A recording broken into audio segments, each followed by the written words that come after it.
We'd been through too much. There was too much abuse and cheating and all of that stuff that went on. So I decided to sever ties. I blocked him from everything, would not let him contact me. A man that does not have money, that cannot even pay for his own trip and wants you to pay for his own trip, is putting his hands on you. Let's talk about it. Hey, beautiful people, how you are doing today? It's your girl Destiny here, and welcome to my channel. How have you all been? Hope you guys are doing great. So this video is a story time, and the part one. Okay, so it's a story time of a lady who came on to share a story of how ex-boyfriend, or soon to be ex-boyfriend, decided to put hands on her. And the truth is that she want to talk about how the dynamic of the relationship, how this man cannot keep a job, and how she already figured out that this relationship is not working and it does not align with who she is as a person and what she wants out of a relationship. But this man will not let it go. This man caught out through security from her building and still get hold of her and put his hands on her and literally got her black and blue.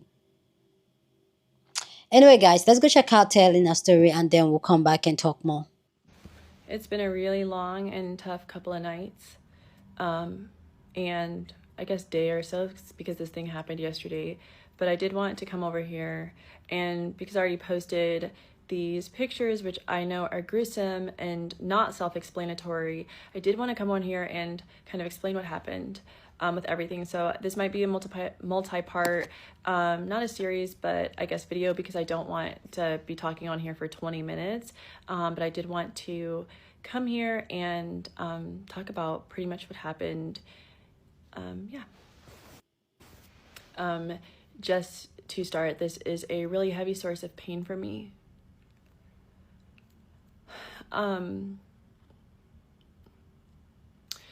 Sorry. It's been really hectic. So basically, long story short, I'll start the situation from when I left town. I decided to go on a trip with my mom. Originally, my sister was supposed to come on the trip. I don't even want to get into the weeds of that and make this about my sisters. I've been seeing comments and their contributions that are extremely negative. It was all relative to this European trip that we were supposed to take. They didn't end up coming, or one of my sisters didn't, and that just became its own thing, which is now why they're, I guess, showing support for this guy. I don't want to get into that. I just leave it to them and their platforms, whatever.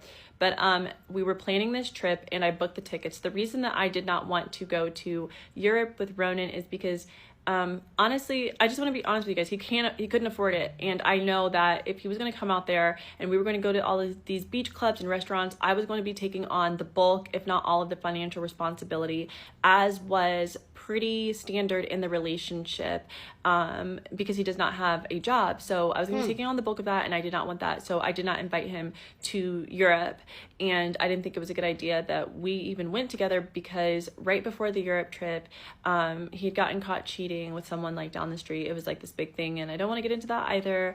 But I just did not. I had checked out, and I stopped wanting to be with him. And that is why I stopped posting content with him. I had originally stopped posting content because I did not want to be in a relationship with him anymore. I also had a real guilt in my heart about the fact that I knew what was happening behind closed doors, and I know what I stand for. I know I'm a girl's girl. I know I'm an advocate for I know I'm an advocate for women and empowerment and information exchange and love and honor and all of those things. And what was going on behind closed doors with us did not align with the things that I promote and take pride in publicly. So I wanted to take this trip, and I ended up booking it. He was very upset that I booked it. He wanted me to take him. He wanted me to pay for him to go. At one point, he asked me to put him on my car loan so that he could take out a loan to go to the trip, and he would pay. They could use my car as collateral or something like that. I was like, no, I just want to go by myself, and I ended up going. I ended up booking this trip. My mom ended up coming because all of this fallout happened with my sisters or whatever. And on the trip, I had decided to separate myself from him. Now, I want to start with the day before I left. no, the day that I left, he actually tried to make me miss my flight. The entire day was he physically, he sprained my toe. I had bruises from head to toe. He just hurt me. And he just kept on physically me. And again, like, I think it was because he just didn't want me to go. And I almost didn't even make the trip. I actually was 5 minutes. I got to the airport at 4:03 and the flight left to Europe, to Ibiza, at 4:50. They told me I was originally not going to get on the flight, and I actually ended up getting on the flight because I was crying and limping and like, no, I planned this whole thing. My mom's waiting for me in Spain. What am I going to do? So they literally let me check my flight. I already checked in the car, but they let me check my bag and such, so we were good. But leading up to me going to Ibiza was hell. I was physically assaulted over and over and over again for hours and hours and hours on end, to which I made my family aware and such. And that, in conjunction with his cheating, in conjunction with his inability to provide or keep a stable job, are the reasons that I was like, this Europe trip is going to be time that I use to reflect, to cut him off. Okay, so I just want to end this part with saying that I decided to go on a trip. I decided that during the trip we would go our separate ways, and the trip was for me to find myself again. And he, prior to the trip, like the day of me going to the trip, so it just like further confirmed that we would never work. And I made sure I called my building before I left, because I was able to get him out of my apartment. He wanted to stay when I was gone. I did not want him in my apartment, did not want him driving my car. I took my keys with me. I locked the door. That was a huge fight. Oh my God, it took me hours to get out, but I made sure, and I called down to my building for proof. I have a witness that I told them, do not let anybody in my apartment while I'm gone. There are no authorized guests. There was no authorized guest. Nobody can go in my apartment. Do not let anybody in my unit. And then I flew to Europe. Once I got on the flight, I started texting him. I was very hurt, confused, and lost. I wanted to let him know how I felt, and I kind of wanted him to feel the pain that I felt. And I was just telling him I hate him and all of these like things that women say when they're super upset and traumatized. So I was texting him all of those things, like, you know, you did this, and I'm so upset and whatever. He was pretty much dismissive about it. I'll probably like post the text here. And I just decided at that point and during the trip that there was no more reason for us to speak. We'd been through too much. There was too much abuse, cheating, and all of that stuff that went on. So I decided to sever ties. I blocked him from everything, would not let him contact me. He started harassing my mom. My mom also had to block him and tell him stop contacting her. He then reached out to my sisters. My older sister wasn't going for it. My two younger sisters, different story, but form your own opinions on that. I don't even want to talk about it. And so it was finally time for me to come home. I got to my building on July the 12th at, I believe, 10 o'clock at night. And when I pulled up to my building, I was on the phone with my dad and I was talking about how excited I was to be back. And lo and behold, he was already standing in front of the building waiting for me. I don't know how he knew what time I got in. I don't know how he knew what flight. He knew what day I was supposed to be coming back, I think, from when we had talked before. I don't know if he'd seen my ticket. I just don't know. But he knew, he timed it. He was standing in front of my apartment building waiting for me outside. When I didn't even get out the cab. He opened the car door and was like, let's go. He grabbed my bags from the cab driver and he tried to take my stuff upstairs, and he told me we're going upstairs. I told him we are not going upstairs, and I told him that I did not feel safe with him going upstairs because I know that he was upset that I had blocked him during the trip, and I knew that things were getting out of hand, and if I got alone with him upstairs in my apartment, that I was going to be further physically and pressured into things that I didn't want to do probably. So I did not feel safe with him going upstairs. We had not spoken for quite some time, and I told him he couldn't go upstairs. He had my bags in his hands. He starts yelling, shut up. He starts name calling me. He starts grabbing me. The security guards downstairs see me. There's two security guards, and they immediately try to alleviate the situation. They're like, hey, stop touching her. She said you can't go upstairs. You can't go. There's a huge argument in the lobby. He's like, I'm going. I don't tell her. Oh, I don't know if I'm able to say that on here. Hopefully that doesn't get flagged. I don't know. I've never done this before. But he's like, I'm going. I don't give an F. Tell her that you know, she needs to take me upstairs. I just need to get my stuff. Mind you, he told me early on when I'd first left and we were having those text exchanges and I'd locked my door and left the house that he'd called security and they had escorted him into my house and they had already given him his property. He had gone through my apartment, got what he wanted and left. So this is all in contravention to me calling security and telling them not to let anybody in my unit when I'm gone under any circumstances, to which they agreed to. They didn't care. When I left, they went, used their master key, unlocked my unit, and let him into my apartment. And he was able to take whatever in his things. He is not on the lease, and he is not an authorized person in the building. So I don't know how and why that happened. So when he showed up, as I was coming back from the airport, demanding that I take him in my apartment to get his things, I was confused because I knew that he'd already been in the apartment with security. Allegedly, he was like, oh, they walked with me allegedly, like, to get his stuff.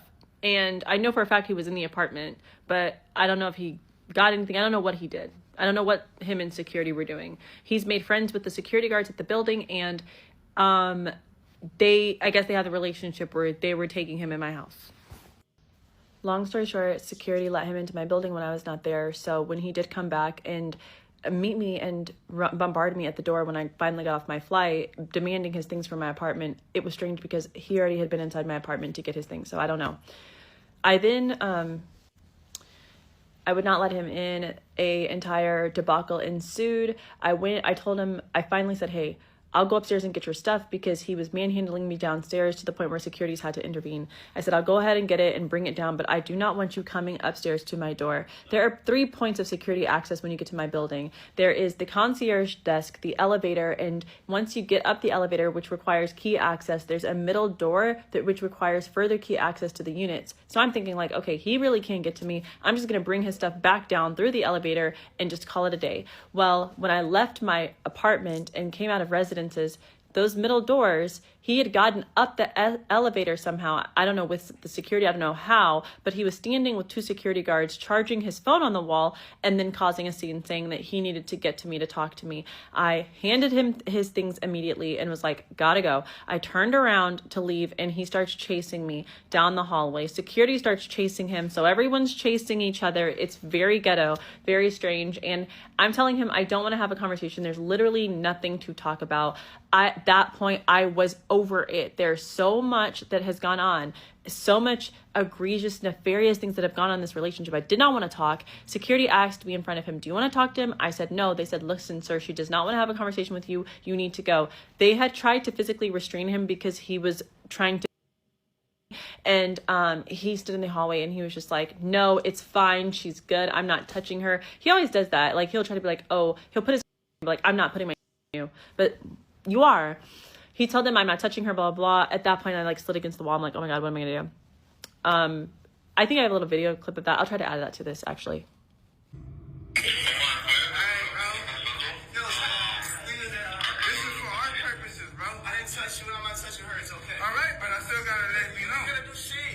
Look, bro, you ain't gotta do shit. You already put your hand in it. It's okay, bro.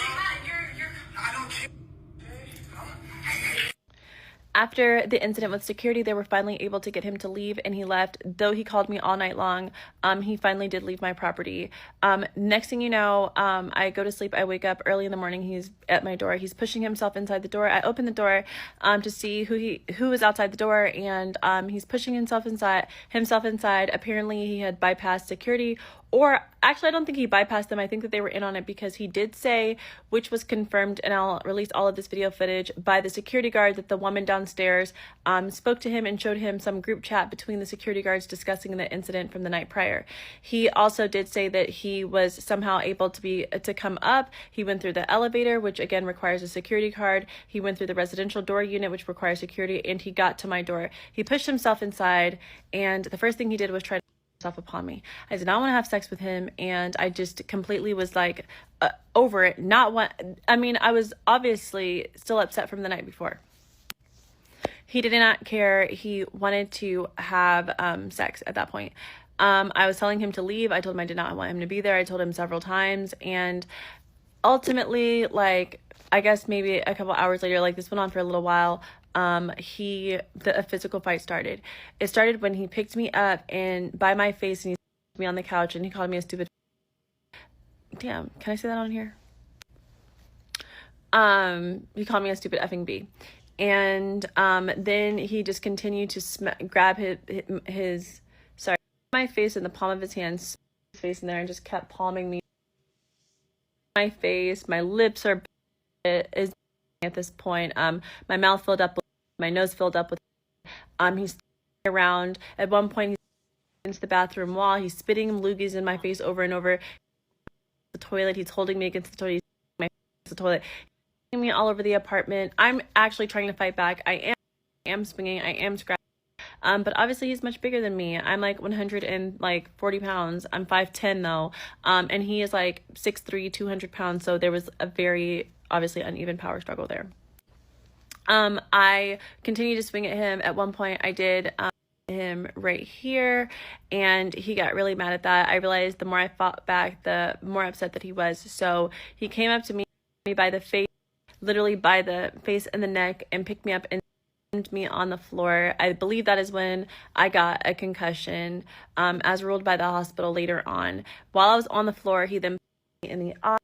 My eye's looking a lot better now, but it was like really looking bad. He hit me in the eye and then again in the face. So I'm on the floor. My face is swelling up. My nose, my mouth, and I can't even open my left eye. Literally, the moment it happened, it immediately started swelling, and it was just a mess. From that point, I lost consciousness and I started shaking, and I just remember begging him to take me to the hospital. I knew that he wasn't going to let me go anywhere alone. I knew he wouldn't let me make any phone calls because he took my phone. So at that point, I just started begging him to take me to the hospital. So there's going to be a part 2 to this video, so you guys stay tuned. It's going to come up almost immediately. But yeah, you guys let me know what you think about the story so far. Let me know what you think about it down in the comment section. But as always, please be respectful. You're on this channel, we're allowed to disagree, but we'll do it in a very respectful way. So go ahead, feel free, share your thought.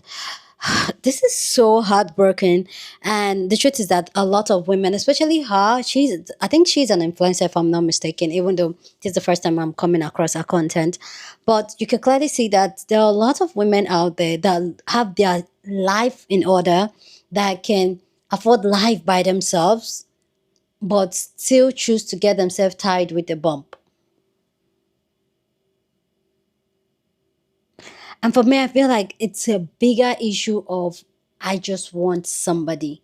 And I see there's something that's going on here. There's something going on with decentering men. There's some women that, oh, yes, I'm going to decenter men. Why they're the ones that they can't be by themselves. They just want somebody. And I'm that person. Like, I feel like being by myself, like, oh my God, I can be. But the truth is that it takes a lot of healing for you to get to that place where you heal yourself and then you are content with yourself.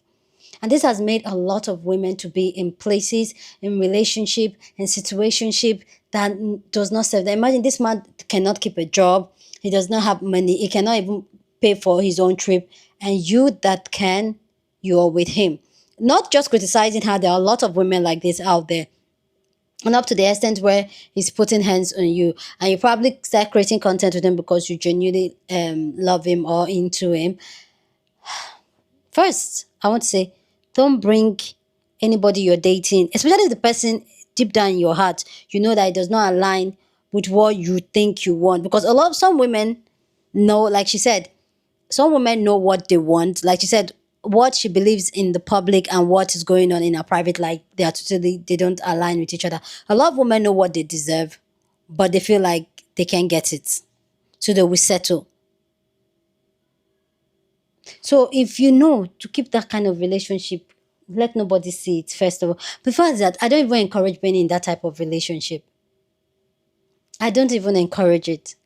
Ladies, this is why I'm saying that go to therapy, unpack that thing that is making you to settle for less, that thing that is making you to settle for somebody that does not serve you, that does not align with who you are and what you feel you are worth. Please, please, please, please. because it's so sad. Look at how gorgeous, and that's this man put his hands on him. And there's another thing, like you can say, oh, like, oh, you can, I'm in a protected. If I was at that building, I would sue them. Those security guards that let him in, I need their names, because the ones that are on duty, you're going to tell me how it got through all those security and got to me, because this man could easily add on a life hard there. And what story are we going to talk? And this is the thing, like when a man shows you any tendency of violence at the beginning of the relationship or anything, run away. Run away. Are we comprehende? Run away. A lot of time we'll make excuses to stay with them. Oh, because it's... no. Go. Anyway, I can't wait to down, because this is a blind reaction. I don't know what the other part entails, so can't wait to check the other part. But you let me know what you think about this video so far down in the comment section. Share this video with somebody that you want to be part of the conversation, because that's what we do here. We have banging conversation. So go on and share the video. Don't forget to give this video a thumbs up, smash the like button, because this helps YouTube to push up my content for more people to see, and that will be you supporting this channel and this girl here. So go on and do that, subscribe if you haven't, and I'll see you guys in my next video. Deuces.